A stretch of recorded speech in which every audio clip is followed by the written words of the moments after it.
நாமத்துக்கு அளவே இல்லை. கோடான கோடி சோத்திரம். கடந்த மாதத்துல எனக்கு லாஸ்ட் மந்த்ல எங்க ஹஸ்பண்ட்க்கு வந்து ஒரு ஆக்சிடென்ட் ஆயிடுச்சு. அந்த ஆக்சிடென்ட் வந்து எப்படின்னா, ஈசிஆர் லைன்ல டியூட்டி முடிச்சு வந்துட்டே இருந்தாங்க. அப்போ ஒரு வீட்டுல ஒரு நாய் உட்காந்துட்டு இருந்தது கேட்ல.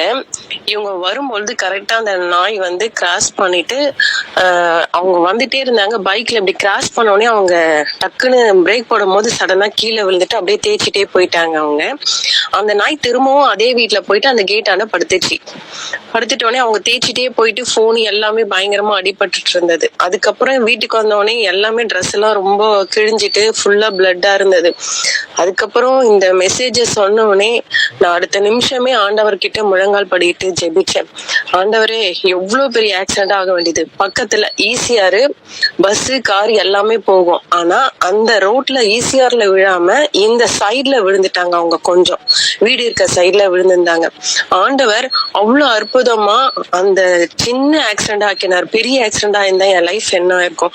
ஆண்டவர் அவ்வளவு அற்புதமா சின்னதா ஆக்கிட்டு, நான் அப்பவும் நன்றி சொன்னேன். என் ஆண்டவர் என்னோட கணவருக்காக நான் ப்ரேயர் பண்ணி, ஏசப்பா இதோட மாசம் என் கணவர் கையால நான் காணிக்க போட்டு என் கணவருக்காக உபாசம் இருந்து சீக்கிரம் என் கணவர் ரட்சிக்கப்படணும்னு சொல்லிட்டு அப்பவே முழங்கால் படிட்டு நான் ஆண்டவருக்காக ஜெபிச்சு அழுத நானு. என்னோட பையனுக்கு வந்து இந்த லாஸ்ட் மந்த்ல ஷூல வந்து தேல் இருந்தது, குட்டி தேல் இருந்தது. அவங்க விளையாட போறதுக்காக சைக்கிள் ஓடணும்னு சொல்லிட்டு ஷூவை போட்டாங்க. அதுக்குள்ள ஒரு குட்டி தேல் இருந்து அவங்கள கடிச்சு ஃபுல்லா கால் வீங்கிட்டு ரொம்ப பெயினாவே இருந்தது. ஒரு 1 ஹவருக்கு பயங்கரமான எனக்கு ரொம்ப பயம் வந்துருச்சு. அந்த தேல் வந்து ஒரு மாதிரி டிஃப்ரெண்டான தேலா இருந்தது. குழந்தைக்கு எதனா மாரடிக்குமோன்ட்டு அந்த டைம்லயே எனக்கு ரொம்ப பயமா இருந்துச்சு. ஒரு 1/2 ஹவர்லயே நாங்க ஹாஸ்பிட்டல் கூட்டுன்னு போயிட்டு அப்போ டாக்டர்கிட்ட போயிட்டு டெஸ்ட் பண்ணி இன்ஜெக்ஷன் எல்லாம் போட்டோம். அதுக்கப்புறம் டாக்டர் ஒன்னும் இல்ல, ஒரு 1/2 ஹவர் இங்க வெயிட் பண்ணுங்க, சரியாயிடும் அப்படின்னாங்க. அப்போ அந்த ஹாஸ்பிட்டல்லே நான் அழுதுகிட்டே நான் என் மகனுக்காக ப்ரேயர் பண்ணேன். ஆண்டவரே, எஸ்அப்பா, இது நீர் கொடுத்த மகனை எஸ்அப்பா, நான் அப்பவே நான் இந்த மகனை உங்ககிட்ட நான் ப்ரேயர் பண்ணி ஒப்பு கொடுத்துட்டேனே கர்த்தாவே, எந்த மகனுக்கு எந்த சைடு எஃபெக்டும் ஆகாதபடி நீங்க கிருபையா நடத்துங்கன்னு சொல்லிட்டு நான் அப்பவே என் மகனை ப்ரேயர் பண்ணி ஒப்பு கொடுத்தேன் நானு.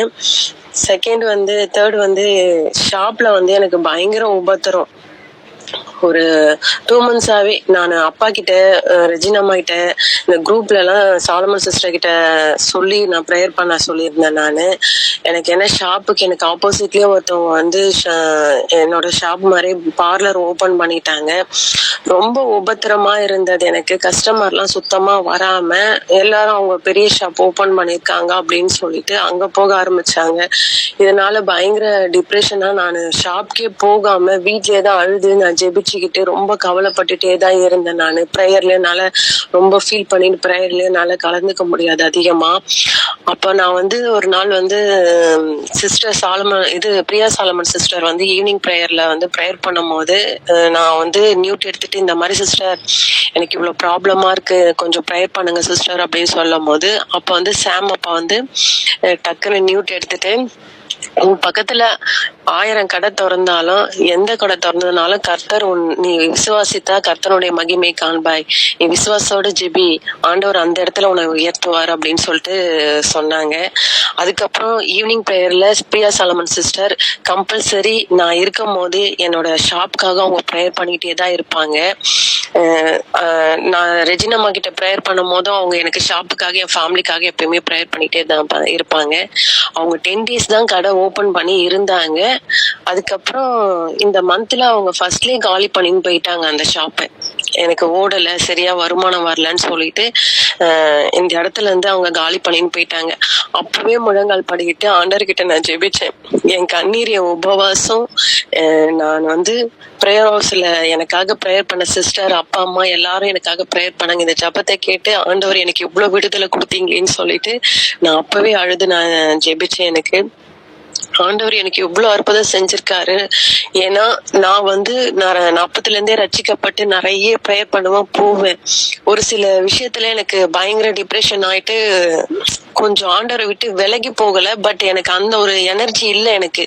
ஆனா நான் நம்ம ப்ரேயர் ஹவுஸ்க்கு வந்து நிறைய எனர்ஜி எனக்கு வந்தது. ஒரு நம்பிக்கை வந்தது. நம்பிக்கை இல்லாம இருப்பேன். இப்ப நம்பிக்கை ஆண்டவர் பார்த்துப்பார், ஆண்டவர் செய்வார் நமக்கு அப்படின்ற ஒரு நம்பிக்கை. என்கிட்ட ₹1 இல்லைனாலும் நான் ஷாப்புக்கு போனா எனக்கு இன்னைக்கு ஏசப்பா வருவார், எதனா ஒரு ₹50 கொடுப்பாரு, ஒரு ₹100 கொடுப்பாருன்ற ஒரு நம்பிக்கை கொடுத்ததே நம்ம பிரேயர் ஹவுஸ் தான். எனக்கு நல்ல பிரேயர் பண்றதும் சொல்லி கொடுத்தாங்க, பாட்டு பாடுறதுக்கும் சொல்லி கொடுத்தாங்க. எனக்காக ஈவினிங் ப்ரேயர்ல எப்பயுமே கம்பல்சரி ப்ரேயர் பண்ணுவாங்க. எனக்கு ஒரு ஃபீலிங் இருந்தாலும் நான் ரெஜினம்மா கிட்ட ஃபோன் பண்ணாலும் அவங்க ப்ரேயர் பண்ணுவாங்க. பாஸ்டிங் ப்ரேயர்ல அப்பா எப்பயுமே எனக்கு பாட்டு பாட சான்ஸ் கொடுப்பாங்க. அவங்களும் எப்பயுமே ப்ரேயர் பண்ணுவாங்க. எனக்கு இது காட் கொடுத்த கிஃப்ட் இந்த ப்ரேயர் ஹவுஸ். நான் இன்னமும் அதிசயங்கள் அற்புதங்களை காணணும். என் கணவர் வந்து அவ்வளவு மாற்றத்தை இந்த வாட்டி பார்த்திருக்கேன். நான் 2 மாசமா அவ்வளவு அற்புதமா மாற்றத்தை பாக்குறேன். பயங்கரமான சண்டை வரும், அதிகமா வந்து சண்டை போட்டுட்டு பேசாம இருந்தது தான் அதிகம். இந்த 9 இயர்ஸ் ஆக போது எங்களுக்கு மேரேஜ் ஆயிட்டு. ஆனா இப்போ 2 மந்த்ஸா பார்த்தா சண்டையும் இல்ல, வீடே ரொம்ப சைலண்டா இருக்கு. நாங்க பாட்டு எங்க வேலையை பார்த்துட்டு போறது, நான் ஜெபிக்கிறது, அவங்க வேலைக்கு போறது வர்றது. அவரே கேக்குறாரு, நீயா இது இவ்வளவு 2 மாசமா இவ்வளவு சைலண்டா இருக்க, ரொம்ப மாற்றமா இருக்கு. யார்கிட்ட அவங்க எங்க ஃபேமிலி கிட்டயே சொல்றாரு, முத்து ரொம்ப மாறிச்சு இப்போ, அவளும் ப்ரேயர் பண்ணி மாறிச்சு அப்படி சொல்ற அளவுக்கு எனக்கு கர்த்தர் அவ்வளவு மாத்தினாரு. என் கணவரையும் மாத்திட்டாரு. ஒரு வசனம் கூட வீட்டுல இருக்கவே இருக்காது. எல்லா வசனத்தையும் என் கணவர் எடுத்து வச்சிடுவாரு. எங்கன்னா வச்சிடுவாரு. கேட்டா எனக்கு தெரியாது சொல்வார். நிறைய அழுவேன் நான். ஆண்டவரே, ஒரு வசனம் கூட உங்க வசனம் இல்லைங்களே ஆண்டவரே, எனக்கு ரொம்ப துக்கப்பட்டு நான் அழுதுருக்கேன். இன்னைக்கு என்னோட ஹஸ்பண்டே வந்து வசனத்தை எடுத்து மாட்டு முத்து அப்படின்னு சொல்ற அளவுக்கு என் கர்த்தர் என் கணவர் அவ்வளவு மாத்திருக்காரு.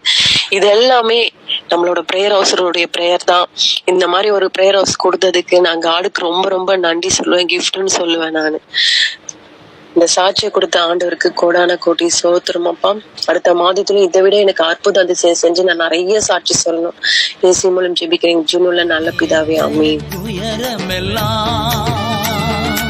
இன்று மறைந்ததையா நிம்மதி பிறந்ததையா நிரந்தரமா